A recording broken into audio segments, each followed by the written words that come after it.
SS news AP నిజాలు నిర్భయంగా.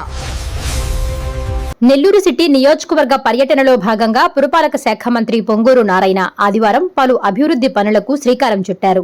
54వ division వెంకటేశ్వరపురంలోని MSME park పక్కన ఈ ఆటో ఛార్జింగ్ స్టేషన్ ప్రహరీ గోడ నిర్మాణానికి శంకుస్థాపన చేసిన ఆయన అనంతరం 8వ డివిజన్ రేబాలవారి వీధిలో జరుగుతున్న పార్కు పనులను స్వయంగా పర్యవేక్షించారు. ఈ సందర్భంగా మంత్రి మాట్లాడుతూ సహజమైన గాలి, వెలుతురు వచ్చేలా ఆధునిక వసతులు, ఏసీ సౌకర్యం మరియు నాణ్యమైన గ్లాస్ ఫిట్టింగ్స్ తో 300 నుండి 500 మంది సామర్థ్యం కలిగిన ఒక మోడల్ ఫంక్షన్ హాల్ ను నిర్మిస్తున్నామని, వచ్చే నెల చివరి నాటికి దీనిని 9 మరియు 10వ డివిజన్ ప్రజలకు అందుబాటులోకి తెస్తామని వెల్లడించారు.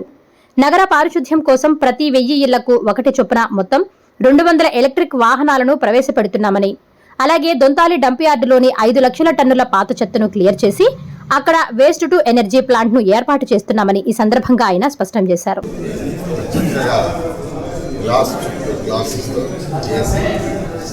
మహిళలకు కొంచెము, అదేవిధంగా జెంట్స్కి కొంచెము చక్కటి టాయిలెట్స్, అదేవిధంగా ఫంక్షన్ చేసుకోవడానికి ఒక 300 నుంచి 500 మంది చక్కగా ఫంక్షన్ చేసుకోవచ్చు.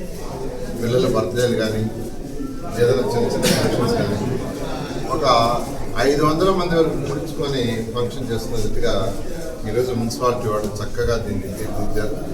ఏ కాంట్రాక్టర్ అయితే చేశారో ఆ కాంట్రాక్టర్ చాలా బాగా చేశాడు. ఆ కాంట్రాక్టర్ నేను అప్రిషియేట్ చేస్తున్నాను. నేను ఇంత బాగా వస్తుంది అనుకోవాలని నేను చెప్తున్నాను. దీన్ని బాగా చేయాలని చెప్పాను.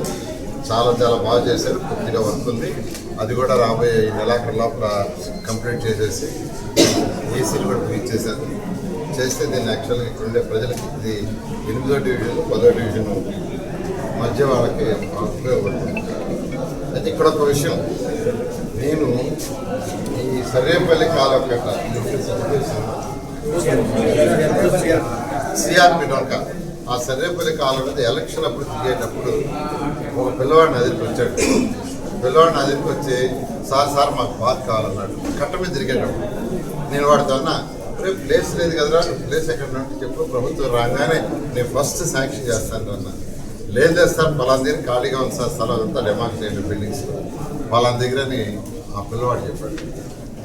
ప్రభుత్వం రాగానే ఇక్కడ నేను రావటం, ఆ పిల్లవాడు చెప్పిన మాటలు చెవులకు రింగ్ అవుతున్నాయి. ఇక్కడికి రావటం, అధికారులకు ఇన్స్ట్రక్షన్ ఇవ్వటం నేను చేయమన్నాను. చాలా బాగా చేశారు. Really I'm appreciate. ఈ నెలాఖరు లోపల కంప్లీట్ చేసి ఇనాగ్రేషన్ చేసి ఇక్కడ ఉన్న ప్రజలు తగ్గించారు. అదేవిధంగా ఇవాళ 54వ డివిజన్లో ఏదైతే ప్రతి ఇంటి నుంచి వచ్చే చెత్తని నీట్గా ట్రీట్ చేసి కలెక్ట్ చేసి బయటికి పంపించడానికి 200 వెహికల్స్ నెల్లూరు వాళ్ళు ఒక ఏజెన్సీతో అగ్రిమెంట్ అయ్యారు. లైన్స్ గ్రూప్తో నెలకి వాళ్ళు 67,000 పే చేస్తారు. వాళ్ళే వెహికల్ కొనుక్కున్నారు. వాళ్ళే 1000 ఇళ్ల నుంచి ఒక 1000 ఇళ్ల నుంచి కలెక్ట్ చేసేది మన వాళ్ళు, మన ఎంప్లాయీస్, మన శానిటేషన్ దాంట్లో వేస్తే దాన్ని తీసుకుపోయి వాళ్ళు యాక్చువల్గా ఏంటంటే ఎక్కడైతే కాంట్రాక్టర్లు ఉంటాయో ఆ కాంట్రాక్టర్ దగ్గర ట్రాన్స్ఫర్ చేస్తారు. అలా 200 ఎలక్ట్రికల్ వెహికల్స్ డీజిల్ కాదు, దాన్ని యాక్చువల్గా అగ్రిమెంట్ రాష్ట్రంలో 123 మున్సిపాలిటీలు అగ్రిమెంట్ అయ్యారు. నెల్లూరుకి యాక్చువల్గా వెహికల్స్ వచ్చేసినాయి, ఇవాళ చూసాం. వాటిని కూడా ఈ నెలాఖరులో స్టార్ట్ చేస్తాం. అయితే దానికి అది ఎలక్ట్రికల్ వెహికల్స్, పవర్ స్టేషన్స్ కావాలి. ఆ పవర్ స్టేషన్స్ చేసుకుంటున్నారు. ఆ పవర్ స్టేషన్స్ అయిపోగానే వాటిని కూడా ఆ విధంగా చేయటం వల్ల సాలిడ్ వేస్ట్ రోజు వచ్చే చెత్త కూడా ఏ రోజు కాదు నీట్గా తినే విధంగా జరుగుతుంది. 120 మున్సిపాలిటీస్ రాత్రి నేను మన యొక్క డంప్ యార్డ్ అంతా విజిట్ చేశాను. ఆల్మోస్ట్ అయిపోయింది. దాదాపు 5 లక్షల చిల్లర చెత్త ఉంటే గత 30 ఏళ్ళ నుంచి పేరు పెట్టిందంతా క్లీన్ చేశారు. ఇంకంతా కేవలం 65,000 టన్నులు ఉందన్నారు. అది కూడా ఈ నెలాఖరు పూర్తి చేస్తా ఉన్నారు. ఇక్కడ ప్రాసెసింగ్ ప్లాంట్ పెడుతున్నారు 2 సంవత్సరాలు. ఆ తర్వాత వేస్ట్ ఎనర్జీ ప్లాంట్ కూడా స్టార్ట్ చేశారు. అది కూడా స్టార్ట్ అయింది. అది 2 సంవత్సరాలు పడుతుంది. అయితే సాలిడ్ వేస్ట్ ప్రతి ఇంటి నుంచి వచ్చే చెత్త అంతా అక్కడికి వెళ్ళిపోతుంది. దాంట్లో వేస్తారు, దాంట్లో బర్న్ అయిపోద్ది, ఎలక్ట్రిసిటీ ప్రొడ్యూసర్. ఇలా ఈరోజు ఈ రాష్ట్రంలో 123 మున్సిపాలిటీస్ చేస్తున్నాం. అయితే ఒక ఎమ్మెల్యేగా నేను నా బాధ్యతగా నెల్లూరు నుంచి ఆలోచన చేస్తున్నాను. నేను అందరూ రిక్వెస్ట్ చేసేది, కొద్దిగా ఓపిక పట్టండి. ఖజానా ఇప్పుడిప్పుడే ఒక నెగటివ్ నుంచి పాజిటివ్ గవర్నమెంట్ ముఖ్యమంత్రి గారు తీసుకొస్తున్నారు. 1 by 1 చేస్తామని తెలియజేస్తున్నాను. Thank you. ద్వారా సిఎస్ఆర్ నిధులు తీసుకొని వచ్చి ఈ రోజు నెల్లూరు నగరాన్ని రాష్ట్రంలోనే ఒక రోల్ మోడల్ గా తయారు చేసే దానికోసం నారాయణ గారు కృషి చేస్తున్నారు. కాబట్టి ఈ రోజు ఇప్పటికీ కూడా మా డివిజన్ లో ప్రజలందరూ కూడా వాళ్ళు అభివృద్ధి కార్యక్రమం నారాయణ గారు చేసేటటువంటి కార్యక్రమాలు కూడా చూస్తా ఉన్నారు.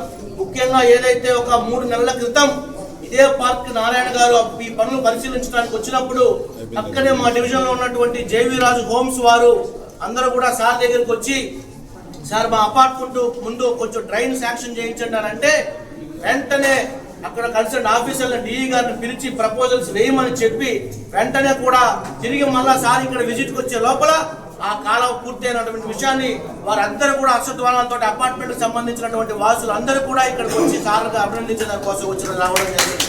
కాబట్టి ఈ రోజు ఎక్కడ ఏ ఒక్క అభివృద్ధి మాకు కావాలని కాలువ కానివ్వండి ఇంకేదైనా కూడా కావాలని నోరు తెరిచి అడిగిన మరుక్షణం మున్సిపాలిటీలో నిధులు ఉన్నాయో లేదో సిఎస్ఆర్ ఫండ్స్ ఎక్కడి నుంచి తెస్తున్నారో మనకైతే తెలియదు. కానీ ఎక్కడ కూడా నగరంలో ఈ పని జరగలేదని చెప్పేదానికి ఆస్కారం లేకుండా చేస్తున్నటువంటి నారాయణ గారికి మా డివిజన్ తరపున ఈ సందర్భంగా ధన్యవాదాలు తెలియజేస్తా ఉన్నాను.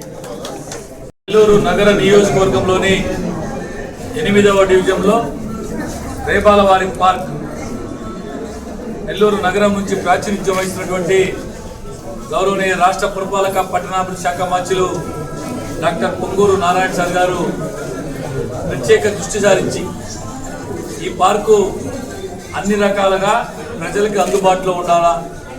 మరీ ముఖ్యంగా ఈ పక్కనే ఇప్పుడు మనం చూసే ఇదంతా సిఆర్పి డొంక అంటాం. పూర్తిగా 100% పేదలు దళితులు నివసించే ప్రాంతం సిఆర్పి డొంక. ఈ మొత్తం ఈ సర్వేపల్లి కాలగట్టు మీద ఉండే సిఆర్పి డొంక.